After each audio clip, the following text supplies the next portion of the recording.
Hi, good afternoon. Sorry we're running a bit late today. It's just one of those days. But this is the sort of book which I will explain in a minute when I've introduced it.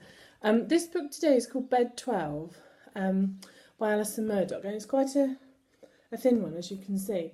But this is a book about a really sudden and dramatic illness with Alison's partner and how they manage it. He's in a coma throughout the book.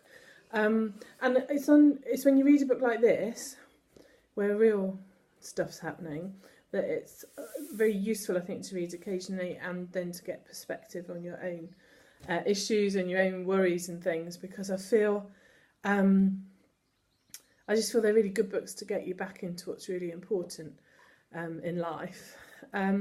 It's a beautiful book. As I say, it's not massively long. It's very personal. It's a very personal account of one woman's vigil, I suppose, at the bedside of her husband, who has had this sort of catastrophic health impact, and really not knowing if he's going to come through at all, or if he is going to make it, if he is going to live, what will be the impact, all these unknowns.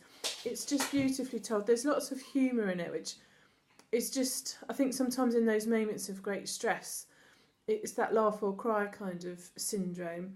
And so there's beautiful humour in it. There's a real care and a real affection for the staff, the medical staff in the NHS hospital.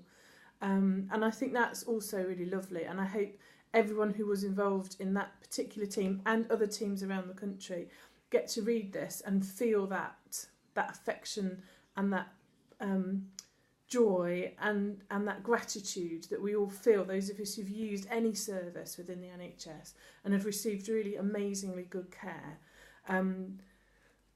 That we get to say that we get to share and say thank you, because I think they probably only hear stuff when it goes wrong, and sometimes it goes really right through their dedication.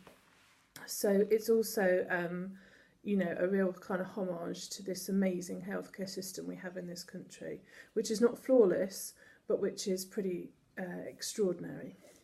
So it's a lovely book. It's about their relationship. It's about end of life. It's about challenge. It's about allowing others to take over, which is hard, I think. It's putting your trust in other people and their professionalism and their judgment and their skills. It's about that reflection on what's really important, on what happens when we're forced into a position of focusing on one thing and leaving other things alone. It's just lovely. I can't say it was a pleasure to read, because elements of it are actually obviously quite difficult to read and make us, you kind of find yourself going, oh gosh, what would happen if that happened in our family? But I also think ultimately that is quite a healthy thing to do now and again, because actually what would happen if one of you was suddenly hospitalised long term? What would happen to your income? What would happen to your relationship? What would happen to your feeding your pets? What would happen to if you have children? And I think we should kind of do whatever we can that's in our control to kind of minimise that. So, do we have ways? Do we have a support network? Do we have financially? Are we able to manage?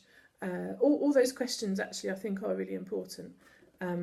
And I'm going off on a tangent, but that's how the book took me.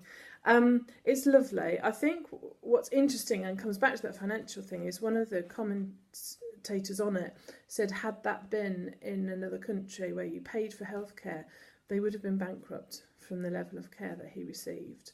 And I don't want to influence how you read it, but I can only tell you how I approached it.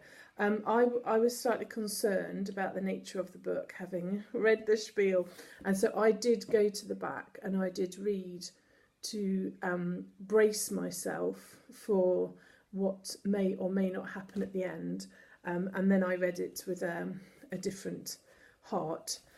So that's how I went about it. I don't want to tell you what happens. But I do like that. I think it's the very last chapter or the epilogue. Let me just double check what it is.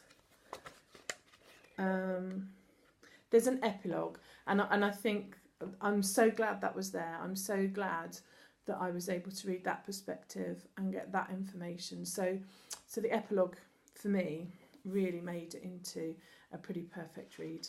Enjoy.